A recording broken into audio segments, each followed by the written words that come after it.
तो आज हम लेक्चर 4 में बात करेंगे धात्विक ठोस और सहसंयोजी या नेटवर्क सॉलिड के बारे में। तो पहले हम बात कर लेते हैं धात्विक ठोस की। अगर अभी तक आपने मेरे पिछले वीडियो सॉलिड स्टेट्स के नहीं देखे हैं तो जाइए डिस्क्रिप्शन में पड़े हुए आसानी से आप देख लीजिए, ज़्यादा अच्छा आपको समझ में आएगा। तो चलिए शुरू करते हैं धात्विक ठोस। अब ये धात्विक ठोस क्या है? देखिए, इसके जो अवयवी कण होते हैं, आपको शब्द से ही लग रहा होगा, धातु क्या होते हैं? धातु परमाणु होते हैं। और आकर्षण बल किस टाइप का होता है? धात्विक बंध होता है। ठीक है। अब इनके अगर गुणों की बात कर ली जाए तो इनके गुण जो हैं आप देखेंगे कि ये धातुएं जो हैं धानायनों का व्यवस्थित समूह है। एक शब्द आया कर्नेल, एक शब्द आया है कर्नेल।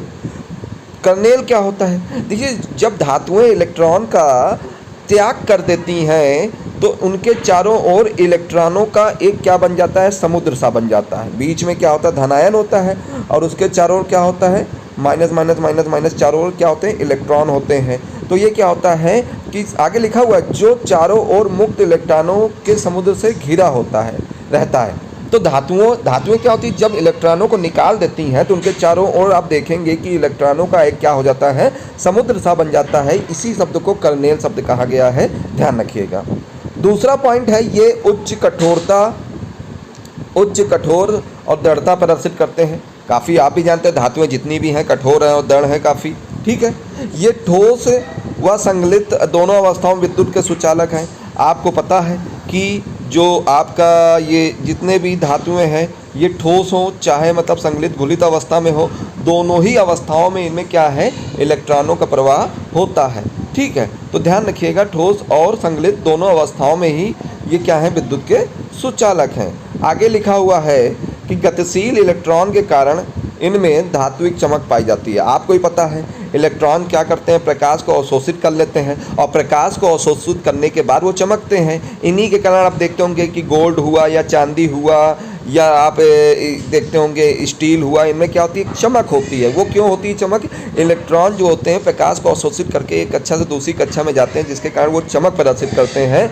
यही बताया गया है कि गतिशील इलेक्ट्रॉन के कारण में धात्विक चमक होती है। और साथ ही साथ चौथा पॉइंट क्या है बेटा? ये आघात वर्धनी और तन्य है, यानी इनको आप क्या कर सकते हैं? इनको पीट सकते हैं और साथ में इनको खींच सकते हैं, लंबे तार के रूप में बदल सकते हैं। अब जितनी भी धातुएं हैं देख लीजिए, चाहे कॉपर का तार देख लीजिए, इनको पीट के आप लंबा कर सकते हैं। सिल्वर ले लीजिए, गोल्ड ले लीजिए, एक मिनट रुकिएगा, हाँ गोल्ड ले लीजिए। देखिए गोल्ड को कितना पीट के उसको पतला बना लिया जाता है, वरना किलो के हिसाब से अगर गोल्ड लेने चलेंगे तो आपका तो भट्टा बैठ जाएगा, इतना पैसा ही नहीं होगा। तो क्या होता है कि गोल्ड आप देखते हैं ग्राम के हिसाब से मिलता है, उसको पीट के इतने हल्के आभूषण अच्छे तरीके से बनाए जाते हैं कि उनको आप आसानी से खरीद सकते हैं। आयरन ले लीजिए, प्लेटिनम, ये जितनी भी धातुएं आप यहाँ पर देख रहे हैं वो सब क्या है? धात्विक ठोस के एग्जाम्पल हैं। तो ठीक है, तो इस तरह के एग्जाम्पल आ जाए तो आप ध्यान रखिएगा कि सभी धात्विक ठोस हैं। चलिए आगे बात कर लेते हैं बेटा। आगे है सहसंयोजी ठोस। क्या है? सहसंयोजी ठोस या नेटवर्क ठोस। अब जितने भी सहसंयोजी ठोस होते हैं वो सब आधातु परमाणु है। धात्विक ठोस में धातु परमाणु, तो यहाँ क्या है? आधातु परमाणु है और इनके बीच आपको पता ही आकार कैसा बंध होता है? सहसंयोजक बंध होता है। ठीक है। अब इस तरह के जो आप देखोगे ये जितने भी गुण हैं इनके गुण ये अत्यधिक कठोर होते हैं सबकी तुलना में, चाहे वो धात्विक हो, आयनिक हो, आणविक हो, इनकी तुलना में ये सबसे ज़्यादा कठोर होते हैं। और ये ठोस विद्युत के कुचालक होते हैं, केवल ग्रेफाइट को छोड़कर। ग्रेफाइट क्या है? विद्युत का सुचालक है। ठीक है। और साथ ही साथ ग्रेफाइट, अब देखिए आगे क्या आएगा, ये इनका गलनांक का मान बहुत उच्च होता है। ग्रेफाइट में क्या होता है आप ध्यान देंगे तो ग्रेफाइट जो होता है वो काफ़ी नर्म होता है। ठीक है। उस और विद्युत का सुचालक है। जबकि अन्य ठोस देखेंगे जो ये सहसंयोजी ठोस में, तो ये सब क्या है? ये विद्युत के कुचालक हैं।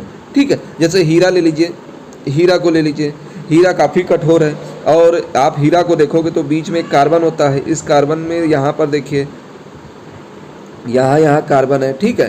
तो यहाँ इस तरह की संरचना प्रदर्शित करते हैं हीरे में। ठीक है। तो इसमें इसका जो ये आपका हाइब्रिडाइजेशन देखेंगे तो sp3 होता है। ठीक है। और ग्रेफाइट में कह दो, ग्रेफाइट को विद्युत का सुचालक है। देखिए इसमें sp3 हाइब्रिडाइजेशन, एक भी संयोजी इलेक्ट्रॉन नहीं है। अगर इलेक्ट्रॉन इसके पास अगर शेष रह जाए तो ये क्या है? विद्युत का सुचालक हो गया, क्योंकि इलेक्ट्रॉन क्या करेगा? मूव करेगा। अब देखिए यहाँ पर इसी जगह पर ग्रेफाइट को अगर आप देख लें तो ग्रेफाइट को आप देखोगे, ये ग्रेफाइट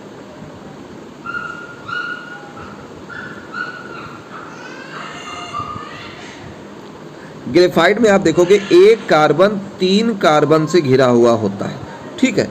अब इसकी वैलेंसी तो 3 रह गई, इसके पास एक इलेक्ट्रॉन यहाँ पे रह गया, तो ये जो शेष इलेक्ट्रॉन है ग्रेफाइट में, यही सुचालक का गुण दर्शाता है। इलेक्ट्रॉन क्या करता है, मूव करता है, जिससे ये ग्रेफाइट क्या होता है, ये आपको दिखाएगा कि ये सुचालक है। जबकि वही जगह हीरा क्या है, हीरा विद्युत का कुचालक है।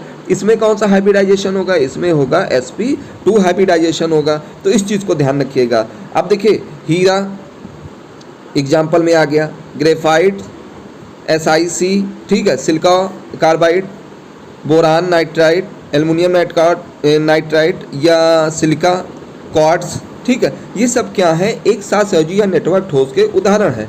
अब ये भी ध्यान रखिएगा इस प्रकार के जितने भी ठोस होते हैं, ये एक जालक का मतलब एक क्रिस्टल का एक नेटवर्क बना लेते हैं बहुत सारे, ठीक है। अब कभी कभार पेपर पूछ लेता है आपसे कि इसमें बताइए सबसे स्थायित्व गलनांक किसका उच्च होता है, तो ग्रेफाइट का, ध्यान रखिएगा। और कठोर कौन होता है, घनत्व किसका अच्छा होता है, वो हीरा होता है। ध्यान रखिए, कठोरता में हीरा और स्थायित्व में ग्रेफाइट, तो ये चीज़ें ध्यान रखिएगा, पेपर में पूछ ली जाती हैं, तो इन चीज़ों को बहुत ध्यान से देखिएगा। तो आज के लिए केवल इतना ही काफ़ी।